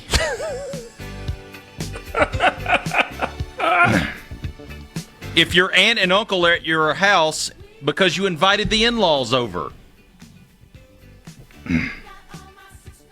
And finally, if your favorite dating app is Ancestry.com. Oh. You might be the Democratic If nominee. your favorite dating app is Ancestry.com. So, do you know about cousin marriage law in the United States? You know, I'm not as up to date on cousin marriage law as I would like to be, Richard. Could you inform us of more? The legal status of first cousin marriage varies considerably. First cousin marriage. This is second cousins that we're dealing with. The legal status of first cousin marriage varies considerably from one state to another, ranging from legality to criminal offense. Several states in the U.S. prohibit cousin marriage. 18 states allow marriages between first cousins, and 7 states allow only some marriages between first cousins. North Carolina, for example, allows first cousin marriage as long as the applicants for the marriage are not rare double first cousins, meaning cousins through both parental lines. First cousin marriage is a criminal offense in only 8 states. Those 8 states are Arizona, Nevada, North Dakota, Oklahoma, South Dakota, Texas, Utah, and Wisconsin. Going through the laws of first cousin marriage, lest you think we don't do research around here, I'm sorry, Alabama, but you're about to catch a stray. Maybe the most egregious first cousin marriage laws exist in Alabama where, yes, you can marry a first cousin. No, it is not criminalized. Yes, sexual relations or cohabitation are allowed. No, first cousin marriages are not voided. No, out-of-state marriages by state's residents are not voided. First cousin once removed marriage is allowed, as is adopted cousin marriage. All of that legal in Alabama. Now, in fairness, here in the great state of Mississippi, can you legally marry your second cousin? The answer is yes. There are only 2 states that prohibit second cousin marriage. Kentucky is one of them. That's odd. I mean, of all, yes. New York is the only state that allows avunculant marriage, which is uncle, aunt, niece, nephew marriage. Rhode Island generally prohibits that, but makes exception for Jewish marriages conducted within the bounds permitted by Jewish religious law.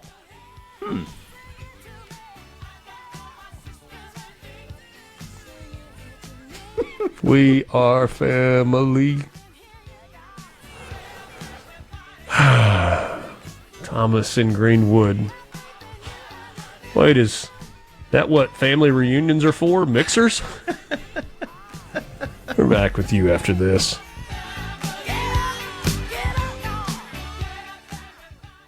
Good morning from the Shaping Mississippi politics each morning. Mornings with Richard Cross. Super Talk Mississippi.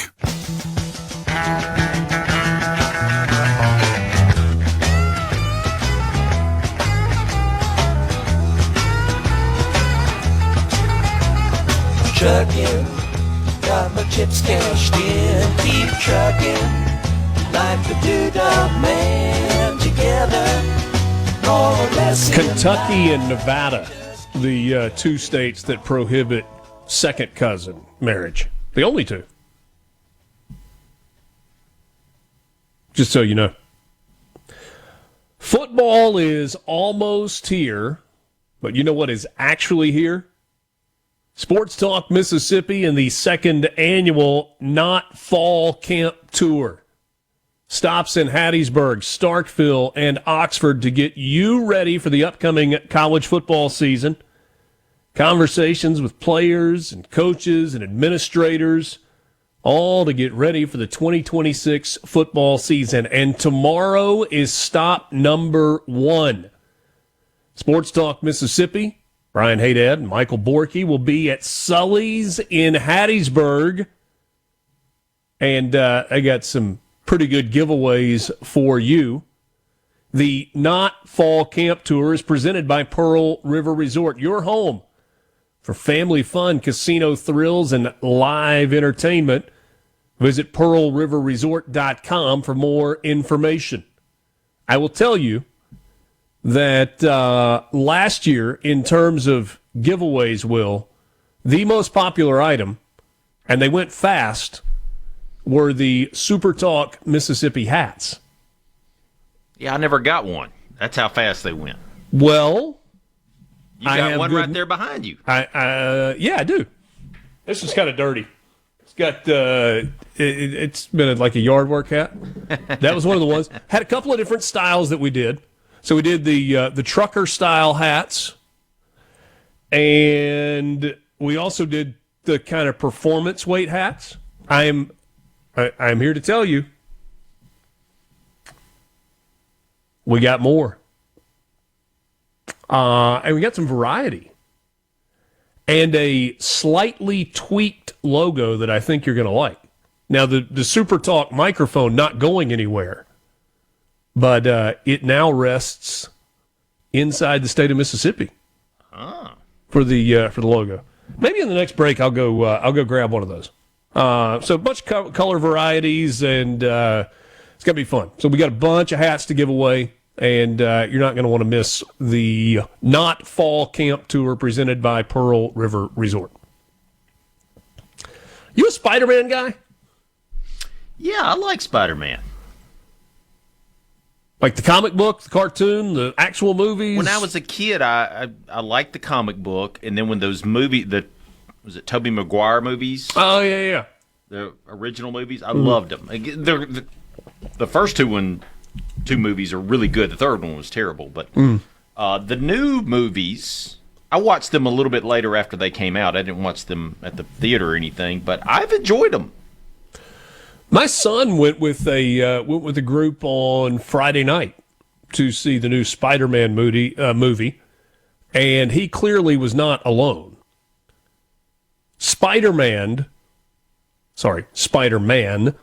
Brand New Day, netted the second best North American opening ever. $355 million at the box office. There are some that say being combined with the Odyssey and the crazy numbers that it's doing at the box office was helpful for that. First weekend in the theaters, the Sony-released superhero movie became the second biggest North American opening ever with $355 million in ticket sales. It was just a few million shy of a 2019 movie. Do you know what that one is? Avengers Endgame debuted at $357 million. Spider-Man made over $572 million across 73,500 screens internationally, $121 million of that coming from China. It was a $927 million worldwide debut that is second only to Avengers Endgame that did $1.2 billion.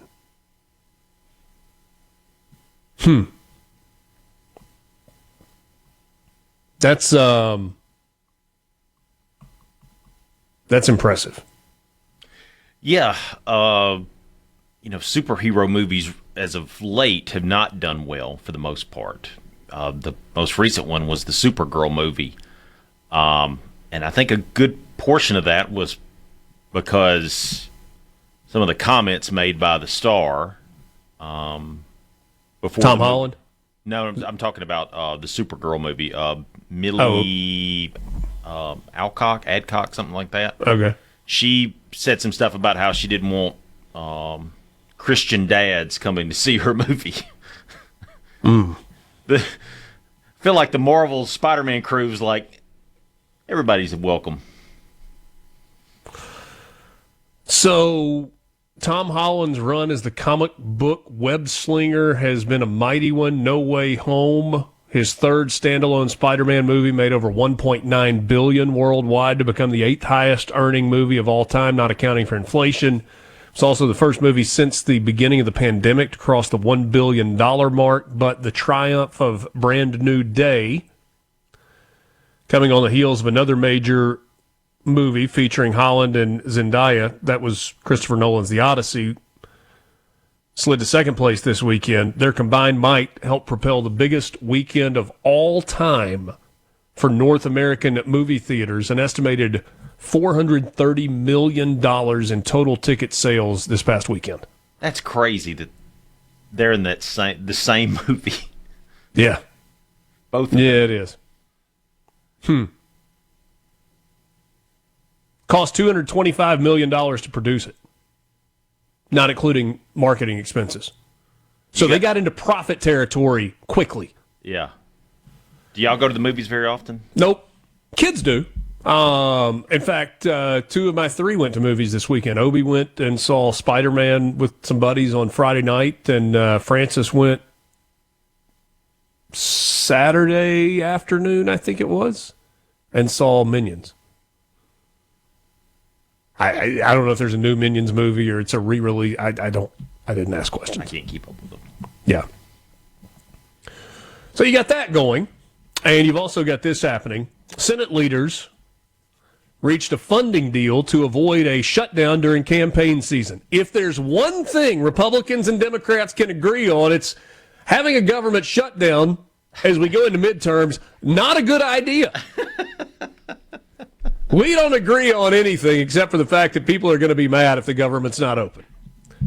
Key senators unveiled a short-term spending bill yesterday that would keep federal agencies funded past the midterm elections and into early December. I mean, we're not going to go too far. We just got to get past the first Tuesday in November. We'll throw a few weeks extra on there just for good measure. So it's not too obvious. They're looking to avoid a government shutdown during the middle of campaign season. The Senate is likely to vote on the measure before they leave Washington at the end of this week for their traditional August recess. Wasn't there a July recess also? Lots of recesses. The bill generally funds the federal government at current levels through December 11th. The House has passed a similar measure, but it did not include various exceptions sought by the White House. Senators have been spending recent days negotiating which of those exceptions to include. One exception that did not make the bill was the request to include $1 billion to build Trump-class battleships. You sunk my battleship. And another major difference with the House bill, Democrats say they were able to include language that will ensure the administration cannot transfer funds from other programs to the border control. The late summer action on a funding fix is unusual. Normally, Congress waits until the final days or hours of a funding deadline to pass a short-term extension, but this time senators are acting 2 months before the end of the fiscal year on September 30th. Way to plan ahead. Hey, we got to get a budget in place. Good idea. Let's do that. How long should we go? 11 December? Sound good? John Thune said passing the measure was his top priority going into the August recess. Certainly passing the Save America Act is not. He noted that the American people have already experienced 2 record-breaking government shutdowns in the past 10 months. We need to ensure they don't face a third. You think? Although they did miss the opportunity to sling mud at each other, blaming the other side for the shutdown. It's a Democrat shutdown. It's a Republican shutdown. How about it's a nobody is doing their job shutdown? But we won't have to deal with this again until just weeks before Christmas. That ought to be it's a feel-good story. Feel-good story. Then they'll pass another 6 to 8 week funding bill. Gracious. Mornings of Richard Cross. JT Mitchell, the news director with the SuperTalk Mississippi News Team, will join us coming up next. Mornings with Richard Cross, presented by Community Bank.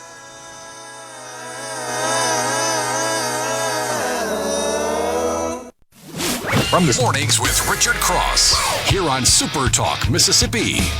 What else? And always on the SuperTalk app.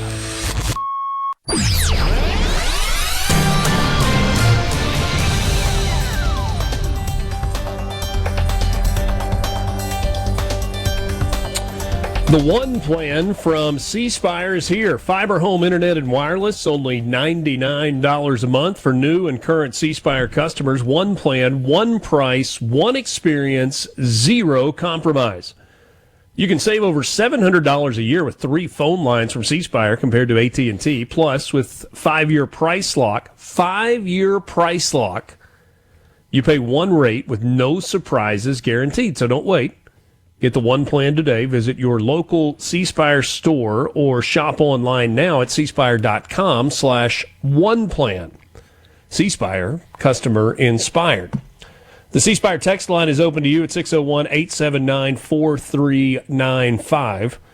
Share a message from David in Pike County as JT Mitchell joins us. He is the news director with the SuperTalk Mississippi News Team and an all-around reasonably good guy. Richard and Will, you guys have greatly honored Lance in the words you've spoken of him since his passing. As longtime SuperTalk listeners, thank you for including the audience in recalling time spent with him as a friend and as a colleague. His personal warmth, humility, and humor came through on the air. I know many Mississippians will miss his daily contribution to SuperTalk's programming. We pray for his family. Pray that they are comforted by the outpouring of love and the assurance Lance's faith has led him to the eternal presence of God. That's from David in Pike County. David, thank you for that message. JT, good to be with you this morning. Certainly last week and today we've spent a lot of time talking about our friend and colleague. You were not immune to the jokes, the messages, the occasional barbs from our good friend. Absolutely not. Hey, Richard, good to be with you, and you guys have done a great job honoring Lance. You know, when people die, it stinks. It does. It never fails. And then when you start going through your daily life, you realize the little things that are missing. And so this morning I get here, I'm bouncing around the hallways, and it was weird not seeing Lance. It was weird him not running up to me with a fist bump, and then I see him sprinting down the hall toward the courtyard, asking everybody on his way how they're doing. Just little things like that. You know, Lance was a great guy, and y'all hit the nail on the head earlier with Senator Harkins. He wasn't just a dumb jock. You know, he was a great athlete. No, he was not. He was brilliant, and he did his research, and he was funny. Lance and I had some in common, one of which was we both like King of the Hill. Are you a King of the Hill fan, Richard? Bobby? Yeah, that's what I'm talking about. So you are. And Lance and I went back through our text messages. We were texting about a certain episode recently. My church just launched its inaugural softball team, men's softball team, and I got tasked with putting it together. Had no idea what to expect, and so I went through the congregation, found a bunch of people who are involved and played sports at some point in their lives, right? Yeah. A lot of washed up former athletes is what we are, and washed up is an understatement. We're very washed. And I was telling Lance about our first game. We went out there, and I thought we were going to be good. I mean, we had 5 guys who played college football. I thought we were going to be good. We get out there, and we just get waxed. I mean, we just get destroyed. It was 35-6 or something like that. Got You're admitting waxed. this? Oh, hang on. Because we didn't know what we were getting into. We got out there, and the league is a bunch of teams that have people who just got out of college baseball and in some cases just got done with the minor leagues. And so we got waxed, but we have gotten better. But Is there a home run limit in this league? There is. It's a 3 home run limit. We have not reached that yet. But it is a 3 home run limit. And I come back to Lance because he's a baseball guy, and I said, you know, you want to play? What do we need to do? He said, I'm not going to play. But you remember the King of the Hill episode? So are you talking about the one where they have a softball team and they play essentially what was the Savannah Bananas? Have you seen that episode, Richard? I have not. Okay, so Hank and company, they win their softball league, and so they win a chance to play against a team that's pretty much the combination of bench warmers and the Savannah Bananas. And they get out there, and these guys are warming up, and they're just throwing heaters underhanded down the pipe. And so the first batter gets up there, just get struck out. And they decide that they're going to start bunting. That's how they're going to win this game, because they're just so far behind the 8 ball. And so they lay down a few bunts, they get some guys on base, and then they finally get 1 run in the top of the first. And they're celebrating like they won the College World, or like they won the World Series. And then, I think it was the Ace of Jewels was the name of the team. Then they get up to bat, and the final score was 65-1. And Lance said, I guess you can do that, but that only solves the top of the first. You got to figure out the other 4.5 innings. I said, all right, we'll keep this conversation going. Well, you're going to have to keep us up to date and let us know if it gets any better for you guys. I will. And one last thing. You know, Lance was a goofball, as a lot of us are in this building. During Saturday's service, I know everybody there noticed the power hiccup during one of the songs, right? For you people who weren't there. It went out and came right back on. It went out and came right back on. And I was talking to Nellie Neal afterward, and I said, you know, I like to think that was, I like to think that was Lance popping in with one last prank to let us know that he's around. Bzz. Yeah, just a good guy, and we remember him, as someone who was kinder than pretty much anybody else out there. I love that he said, no, I don't want to play with you guys. You guys stink. He didn't say the you guys stink part out loud, but he didn't want to join the team that was going to get drubbed. I don't blame him. We would have loved to have him, though. Yeah. I got to ask you about this. Because we're scant details. A Tupelo Walmart employee was accused of embezzling more than $11,000. Now, we have heard story after story of local government employees who are maybe in charge of receivables, but we're talking about a multinational corporation. How does one go about embezzling money from Walmart? Yeah, you got me.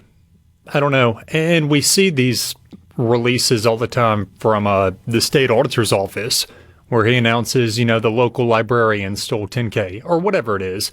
But this was Tupelo PD making an arrest. They got a tip saying that a local Walmart employee, it was actually the Walmart neighborhood market right there on South Gloucester, embezzled $11K. And so they did their investigation. It lasted a few weeks, and then they decided to arrest Allie Whitaker, a 32-year-old. And that was my first question. And they're not giving more details right now, but that was my first question was, this is a retail giant. Yeah. How does the local, and it's not even the big Walmart, I mean, this is the neighborhood market. How does the local neighborhood market employee embezzle $11K? Maybe she was in charge of the books for that specific location. I don't know the inside baseball behind Walmart. I just want to know, was she skimming cash straight out of the drawer, or was she hijacking broccoli shipments and then selling them on the down low at the local farmer's market? Bootlegging I don't know. Some fruit? I don't know. I need more details there.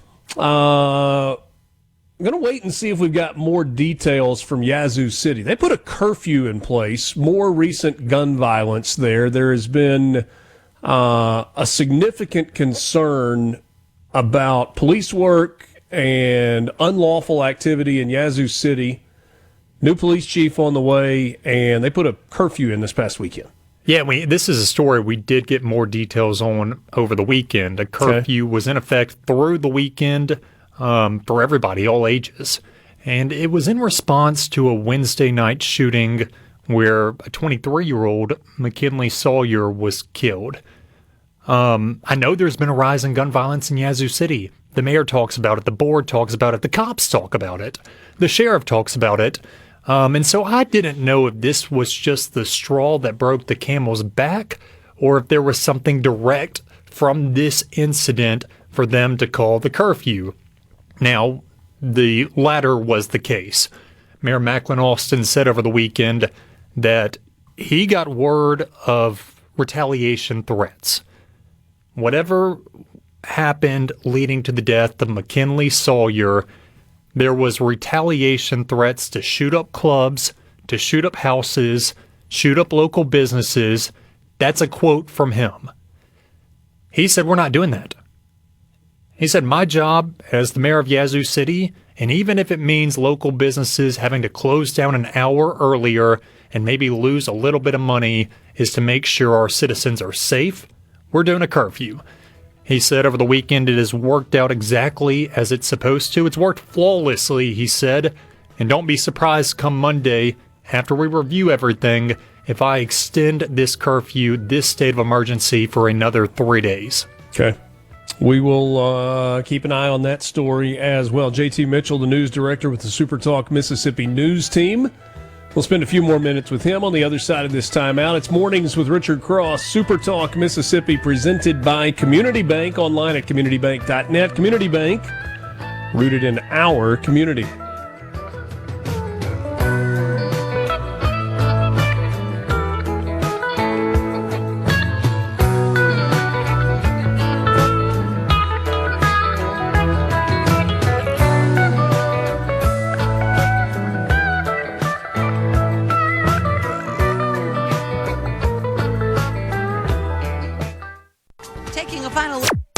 Start your day right. Mornings with Richard Cross on Super Talk Mississippi.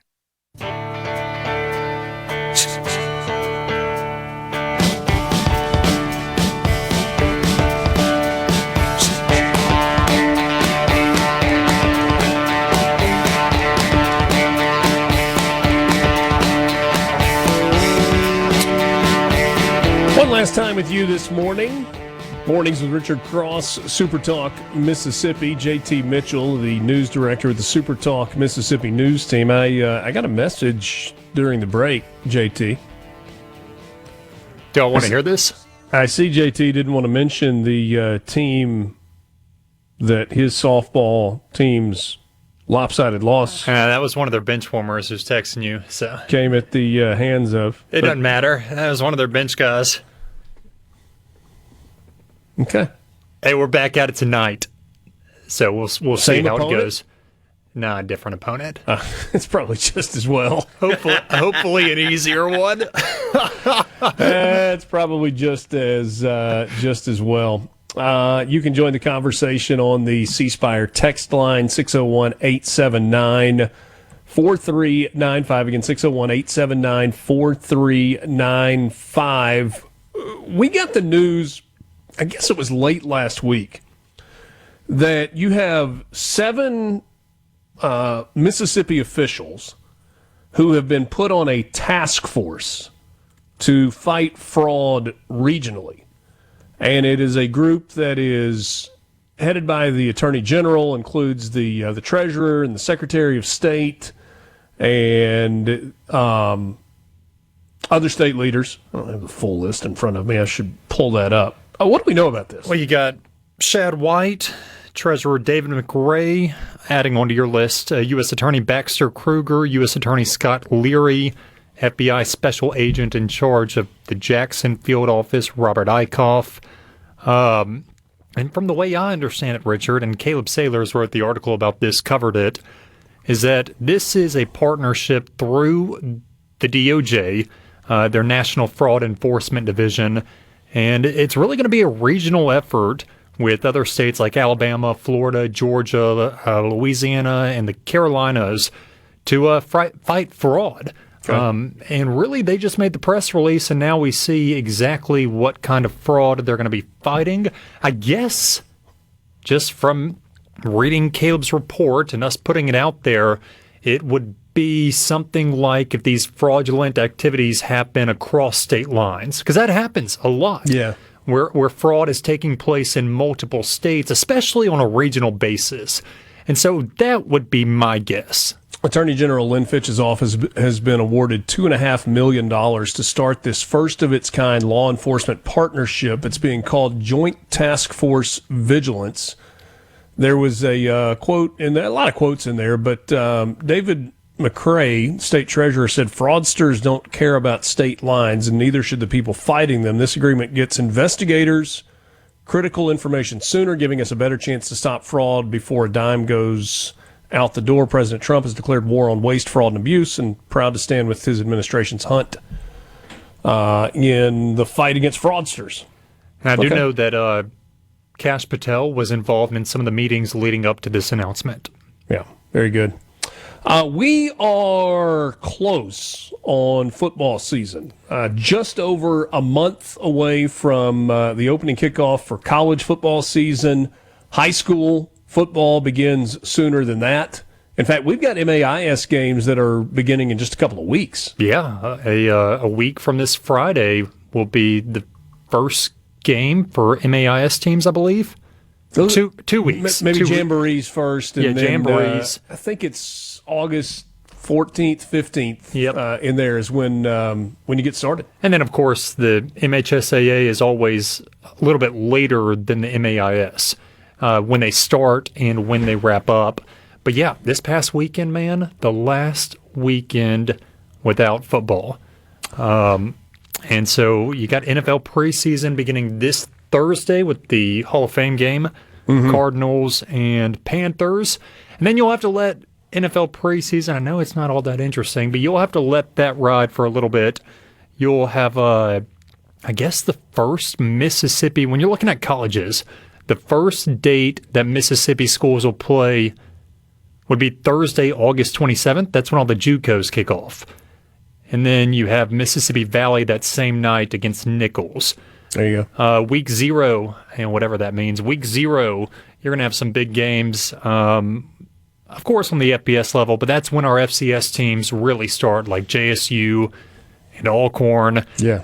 And then Thursday, September 3rd, the Riverside Rumble between Belhaven and Millsaps. And then that next weekend, that's when it all happens. State, Southern, Ole Miss, everybody's getting after it. It's hard to believe it's already here. I've got my first assignment. It is Saturday, August 22nd. ESPN's doing a high school football showcase day. So that'd be like week -1 if week 0 is the following weekend. How about this? Battleground Academy out of Nashville. Yep. Where the quarterback is Bo Bryan, son of Luke Bryan, against St. Michael's in Fairhope, where Phillip Rivers is the head coach and his son is the quarterback, at 12:30 on Saturday, August 22nd in Fairhope, Alabama. Yeah, and isn't Phillip Rivers' team, don't they have 10 of his children starting? 11. 11. Oh, okay. He's got 11. The entire offensive side of the ball has the last name Rivers. Okay. Thanks for being with us on this Monday morning, August 3rd, for Will East and JT Mitchell. I'm Richard Cross. Mornings with Richard Cross, presented by Community Bank. Have a great Monday.